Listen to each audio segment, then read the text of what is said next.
Bonjour à tous, j'espère que vous allez bien, que tout va bien pour vous. Écoutez, moi en tout cas ça va plutôt nickel. Aujourd'hui on se retrouve pour le nouveau format que j'ai lancé, ça s'appelle le Tech Rewind. Alors ce format c'est très simple, ça sert à résumer des actualités de la semaine, ou alors des semaines d'avant, dans le thème de l'actualité informatique. Donc ça peut être la technologie, ça peut être aussi dans le domaine de la programmation, bref tout ce qui a touché autour du monde virtuel que représente l'informatique et que nous n'avons pas le temps de traiter dans d'autres vidéos, nous allons le traiter dans ce Tech Rewind.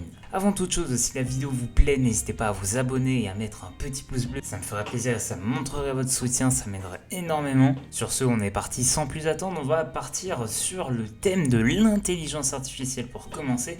Et on a pas mal de choses à voir. La première nouvelle est qu'OpenAI a annoncé l'arrivée de GPT-6 et de GPT-7. Alors ça peut paraître très prématuré, mais pourtant c'est le cas. Alors ils n'ont pas annoncé tel quel, mais en tout cas ils ont déposé la marque de GPT-6 et GPT-7. Alors on savait que GPT-5 allait arriver, que ça allait être plus ou moins imminent, mais on était loin de se douter que c'était déjà en préparation. Alors dans le dépôt de marque que vous pourrez retrouver dans la description, on a eu plusieurs annonces, notamment au sujet de GPT-6 qui pourrait faire de la conversion en audio vers texte. GPT-6 pourrait également s'intégrer avec des réseaux sociaux, donc on pourrait penser à X, à Facebook, à Instagram, mais aussi à d'autres types d'intégration comme par exemple Gmail. Ça pourrait non seulement permettre de créer des chatbots, mais aussi par la suite d'automatiser l'envoi de données de ChatGPT à Gmail ou alors par exemple à X ou à LinkedIn. On a eu aussi certaines nouvelles sur ChatGPT 7. On a eu notamment le service cloud et API qui ont été annoncés. Alors on n'a pas plus d'informations à ce sujet-là, on sait qu'en tout cas ça a été une idée qui a été annoncée et on sait que ChatGPT 7 aura également la capacité de développer des réseaux neuronaux. Alors des réseaux neuronaux, c'est ce qu'on utilise beaucoup dans la création d'intelligence artificielle pour la capacité à stocker et à organiser les données. Ce qui veut dire que finalement ChatGPT aura la capacité non seulement de s'améliorer lui-même,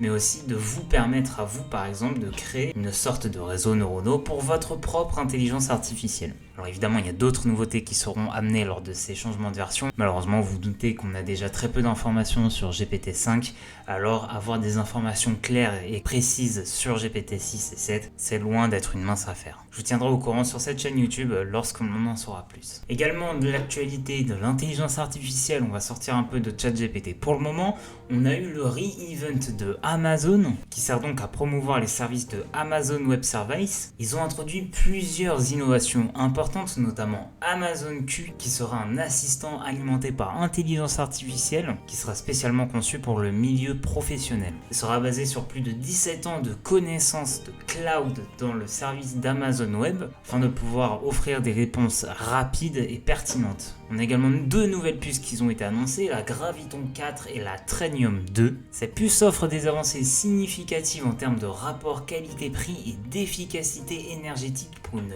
large gamme de charges de travail, y compris l'entraînement des modèles d'intelligence artificielle. Alors grosso modo, qu'est-ce que ça permet de faire? Ça permet tout simplement d'améliorer l'entraînement d'intelligence artificielle. Ça marque une étape assez importante dans le développement de solutions hardware qui seront donc dédiées à l'intelligence artificielle par Amazon Web Services. Alors on a plusieurs choses à voir au sujet de ChatGPT dans le domaine de l'intelligence artificielle, on va voir ça tout de suite. Alors tout d'abord, OpenAI a reporté le lancement de sa boutique personnalisée de GPTs qui a été prévue pour être fin 2023, elle a été reportée à début 2024. Alors on parle d'une arrivée entre janvier et mars. Ce report est dû aux problèmes de développement. Apparemment, il y a des problèmes qui se développent au fur et à mesure qu'ils créent le code du site. On n'a pas plus d'informations que ça, mais il va falloir encore attendre avant de pouvoir accéder à une réelle boutique comme on peut l'avoir avec les plugins. Ensuite, il faut savoir qu'en ce moment, ChatGPT a une baisse de performance significative. Beaucoup de bugs ont été décelés, notamment dans sa capacité à répondre. Par exemple, sur des thèmes qu'il est capable habituellement de répondre, eh bien, il va tout simplement bugger en disant qu'il n'est pas capable de le faire. Il peut également générer des nouveaux messages d'erreur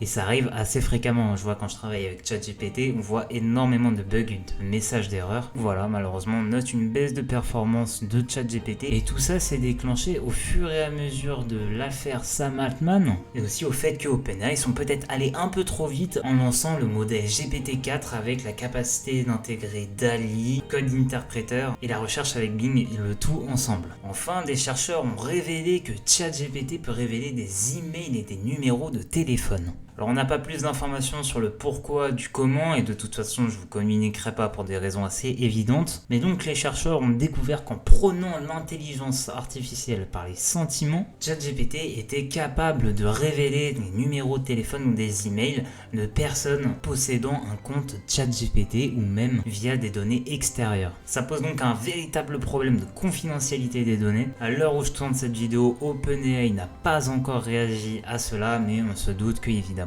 ils vont pas tarder à agir. Une nouvelle intelligence artificielle vient de sortir, c'est Pika. Alors Pika, c'est un outil de génération de vidéos développé par Pika Lab. Alors à quoi il sert? Il est capable de générer des vidéos à partir de texte. Il est capable de le faire en plusieurs formes, donc que ce soit sous animation 3D, sous forme d'animé, de dessin animé et même de cinéma d'animation réaliste. Alors il ne permet pas que la conversion de texte en vidéo, mais aussi l'intégration d'images et de vidéos en vidéo. On peut aussi utiliser ses propres vidéos pour les améliorer de manière significative via l'intelligence artificielle, mais il faut savoir qu'il n'est pas forcément accessible à tout le monde, en tout cas sur le site. Dès que j'aurai la capacité d'y accéder, on fera une vidéo de démonstration, alors n'hésitez pas, si vous voulez la voir, abonnez-vous. Il est temps maintenant un peu de parler technologie et on va voir une technologie qui peut nous bouleverser dans un avenir très proche. Free prévoit de lancer une nouvelle Freebox supportant le Wi-Fi 7 avant la fin de l'année. Alors ça peut paraître rien comme ça, mais le Wi-Fi 7 c'est un véritable bond dans la technologie de transmission de données d'Internet.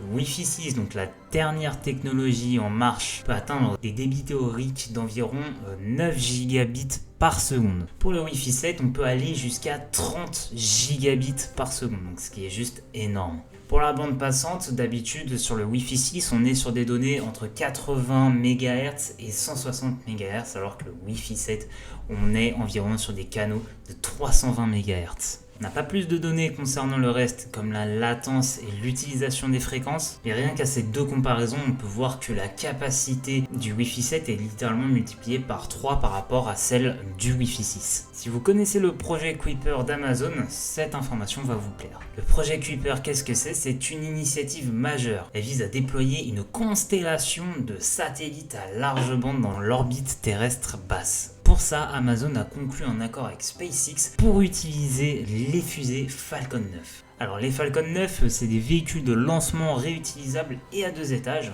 qui sont conçus pour le transport des personnes en toute sécurité. On n'a pas le nombre de lancements tests qui ont été effectués, mais en tout cas on sait qu'il y en a 270 qui ont réussi pour le moment. Amazon a donc commencé à contracter les lancements de fusées. Les premières vont commencer à partir de mi-2025. On est donc sur un projet qui arrive très rapidement. Enfin pour finir, on va voir le convertisseur d'énergie des vagues Triton. Alors ça a été développé par Oscilla Power et c'est conçu pour fournir une énergie à base de l'énergie cinétique que provoquent les vagues. Alors comment ça marche? En fait, ça sera développé sur une partie des côtes ouest des États-Unis, sur lequel donc on va déployer les Tritons. Donc le Triton utilise un groupe motopropulseur unique qui aura une puissance nominale de 1 MW.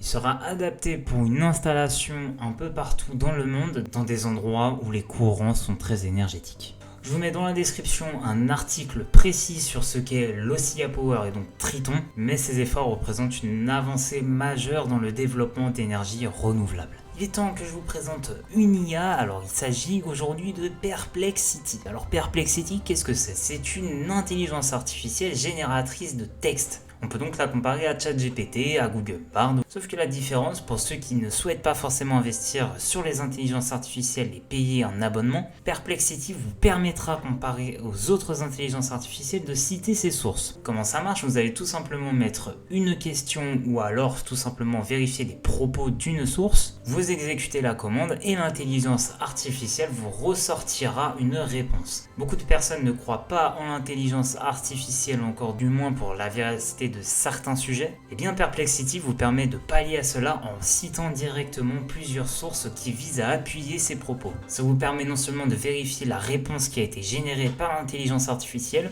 mais si vous le souhaitez par la suite d'explorer par vous-même la lecture pour voir en détail le reste du sujet. Elle est disponible gratuitement pour tous les utilisateurs. Il faut savoir qu'il y a également un quota quotidien de messages par jour. Je vous mets le lien dans la description. Enfin, on a la question de Fifi qui nous demande comment faire pour gagner gagner en productivité et en rapidité sur ChatGPT, mais sans avoir ChatGPT+. C'est vrai que malheureusement, pour tous ceux qui veulent utiliser l'intelligence artificielle, c'est assez compliqué d'augmenter en productivité en restant dans les limites gratuites des intelligences artificielles. Alors ce qu'il faut savoir, c'est que j'en ai déjà fait une vidéo sur laquelle je t'invite à regarder. Cette vidéo parle des Custom Instructions qui sont disponibles donc à la fois pour les utilisateurs de GPT-4 mais aussi pour les utilisateurs de GPT 3.5. Les Custom Instructions vont te permettre de gérer l'intelligence artificielle selon une séquence d'instructions que tu auras prédéfinie. Voilà, c'est tout pour moi, j'espère que cette vidéo vous aura plu. Alors le premier épisode est un petit peu brouillon, on tâchera d'améliorer ça au fur et à mesure. Si cette vidéo vous a plu, n'hésitez pas vraiment à vous abonner et à lâcher un petit pouce bleu, ça me ferait énormément plaisir. Si vous avez d'autres questions, n'hésitez pas à les poser en commentaire. Pareil, si vous avez d'autres sujets à aborder. Sur ce, c'est tout pour moi, on se retrouve dans une prochaine vidéo, à bientôt.